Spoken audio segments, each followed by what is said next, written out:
Now, I've been researching the French Revolution for the last couple of weeks, and I've realized that it's actually a trend that's happening in human history quite often. And so, if we define revolution as a change of mentality, a change of the way a nation does things, then we can conclude that the core issue of any revolution has to be with legitimacy. And legitimacy can be defined very simply as why do we put up with their shit? When enough people in a society fail to answer that, or even if a sufficient large enough minority thinks that their shit is toxic, that's when you get the revolution. And so to go back to why do we put up with their shit, most people have three reasons. The first one is fear. Fear is very simple. If I don't put up with their shit, they'll hurt me. It is sufficient enough for many individuals that just want to grill. They just want to have their own lives. They don't really care about any other aspect than being left alone. The second one is interest. If I put up with their shit, then I get benefits or I can avoid the chaos. These are usually motivations for the middle class. It's if I put up with their shit, then I don't get fired from my work, or maybe I can get a government grant, or perhaps I can find a job in an NGO. Even if they don't put up with their shit morally, they put up with their shit financially or self-interest because they need money to feed their families. And the third one, which applies to both the middle class and the lower class, is belief. Belief that we need to put up with their shit because they have a right to rule.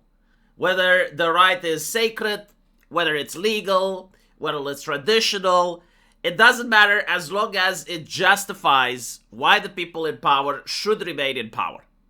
And so think of the government like an institution resting on these three pillars. And most governments can actually survive with only two out of the three, and very difficult with only one. In other words, let's say that the belief pillar manages to evaporate. People don't think that their current rulers should govern, but they are afraid of them. They're afraid that if they speak out, they will get cracked down. Or maybe they have interests.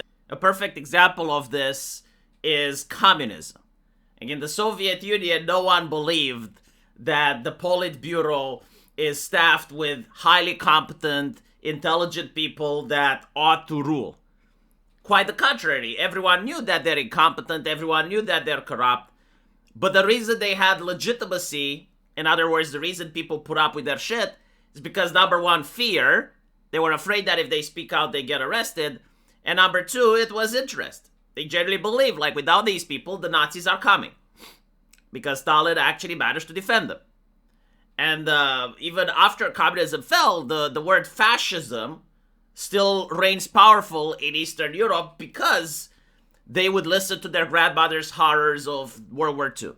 Now, the interesting thing is that the moment people stop believing two pillars, so they don't fear the government, they do not have any interests from the government, they don't believe that they're keeping worse people away, or they're not making money by supporting the government, or they believe that the people in power are incompetent, they're not good enough, that's when the regime is in danger. Now, the regime can run on fumes. Even if no one believes all three pillars, it still has inertia. But it will collapse the moment that there is a legitimate crisis happening. Whether it's an economic crisis, whether it's war, whether it's debt, whether it's the fact that the state can't pay people anymore. And it also doesn't matter if the crisis is real or manufactured. Like, everything can actually be going fine, but if enough people are convinced that things aren't fine, that's when you get the revolution. Now, it's also important to point out that in any society, just like in the French Revolution, there are three estates. The first estate is the nobility, the second one is the clergy, the third one happens to be the people. Now, we don't use those words anymore in 2025, right? Like, our system is a little bit more complex. And often enough, due to globalism, the estates may even be international. and it may just be connected with how many people have influence and interest in a particular nation state. But to explain what I mean by nobility, right? Because now we have politicians, we don't have actual nobility. Well, modern nobility are the CEOs, and not just any CEO, but the CEO of multinational conglomerates. So people like Elon Musk, bankers, career politicians. These are not the nobility of the traditional sense, but they maintain the exact same function. And they manage to remain in power regardless if the government changes. Their influence remains largely the same, and they maintain their wealth, prestige, and ability to manipulate events regardless of who gets in power. And so think of the Chuck Schumers, the Nancy Pelosi's, the Elon Musk's, as I mentioned, the Zuckerbergs. No matter what regime changes, they still have influence. They're still there. They're the nobility, the de facto nobility, not de jure. The second estate is the clergy. The clergy are the people that get to shape morality, that get to tell the masses what is right and what is wrong.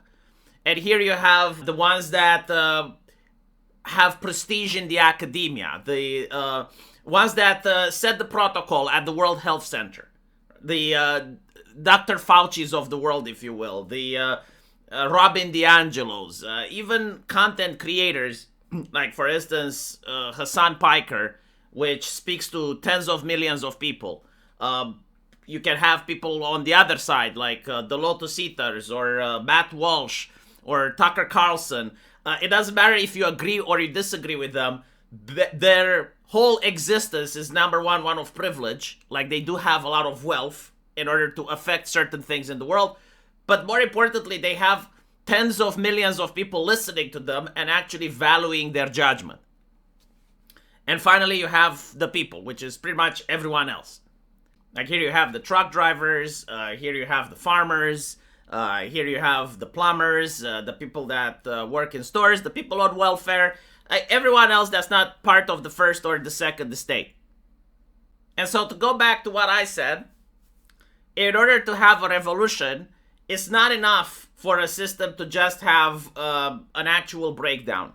Like, whether it's war, whether it's the pandemic, whether it's a debt crisis or a famine, this is not enough to get people to have a revolution. Because what this is just bad vibes. And bad vibes means you get riots.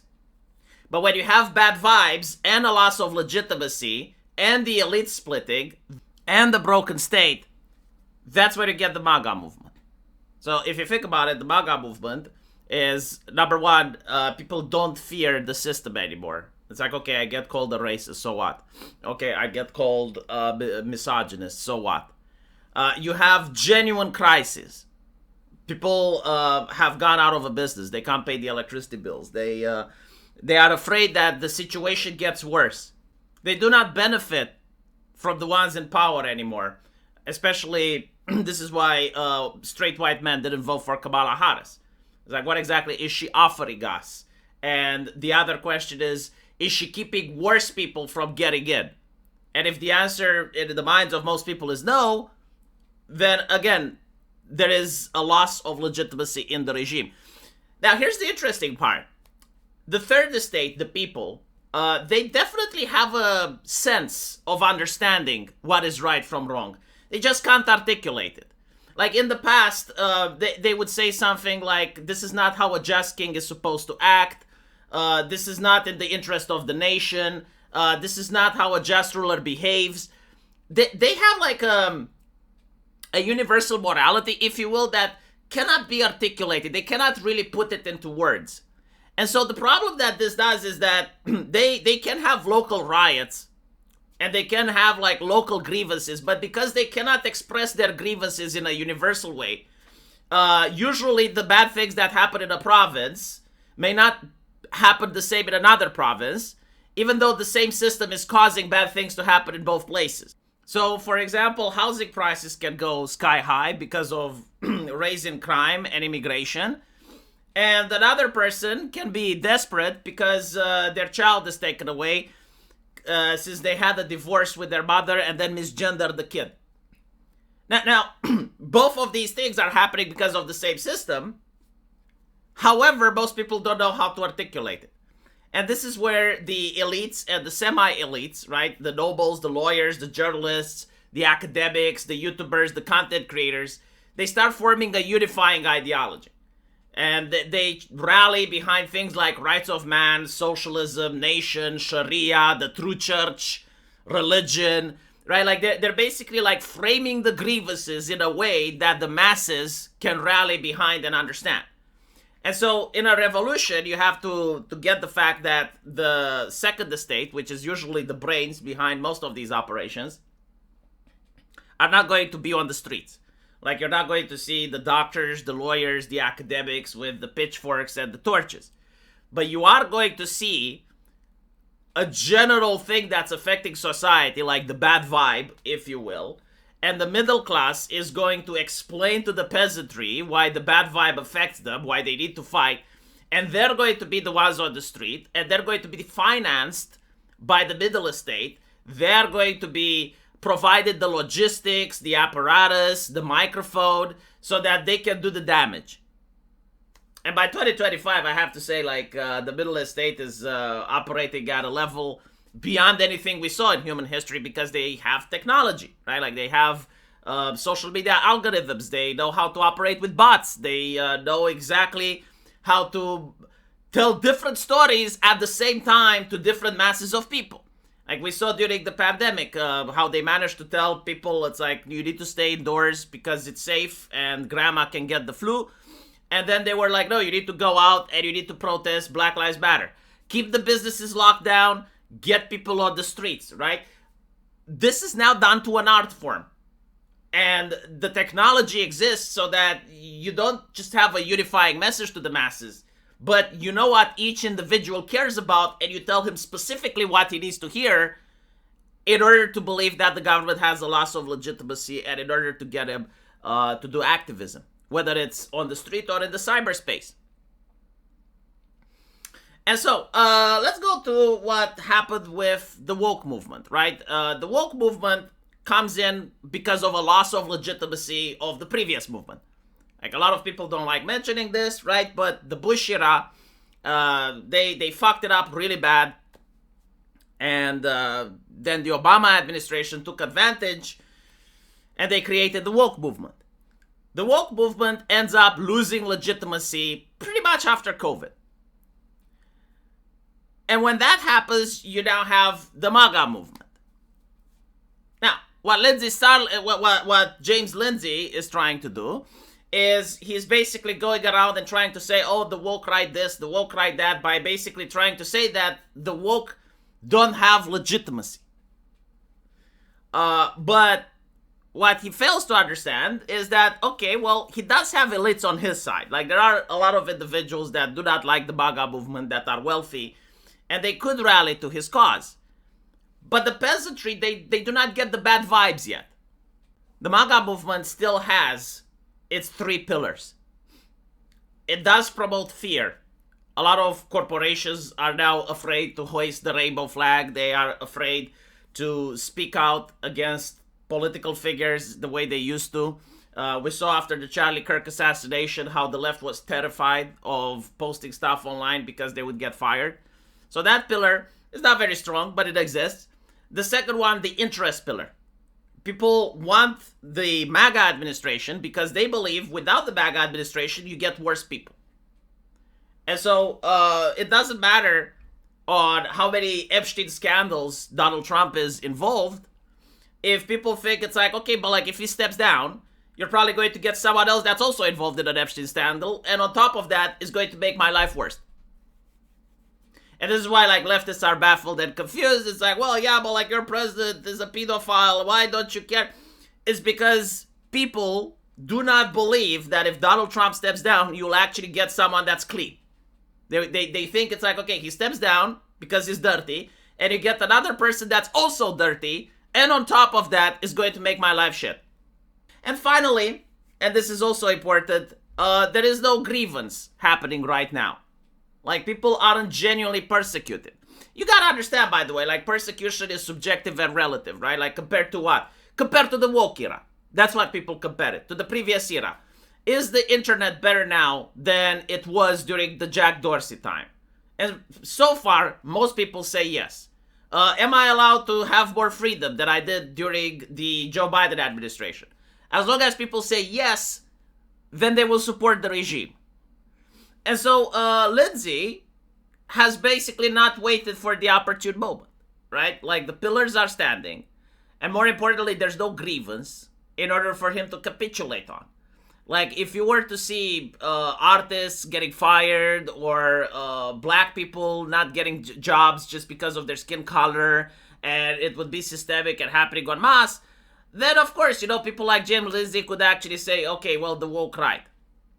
If right-wingers were to have like a huge puritanical wave that went outside of Twitter, and even at the workplace, you would see people that are throwing Bible quotes and they would not promote you, they would not hire you unless you also worship Jesus, then James Lindsay would have a point with the woke right. But the problem is, like, well, there is no grievance right now. You can't just force a grievance into existing. And so this is why he doesn't manage to understand what causes a revolution, doesn't manage to understand why he's getting backlashes. Yeah, like eventually, by the way, I do believe that human society is kind of like a calendar. Like you get spring, summer, autumn, winter. And inevitably, yes, it will happen that the current MAGA movement may actually end up with its pillars destroyed and incapable of solving some crisis, and then the left will capitulate on that. But I don't think like that's going to happen anytime soon. Anyway, right. Let me know what you guys think. And as usual, I'll see you in the comment section. Take care.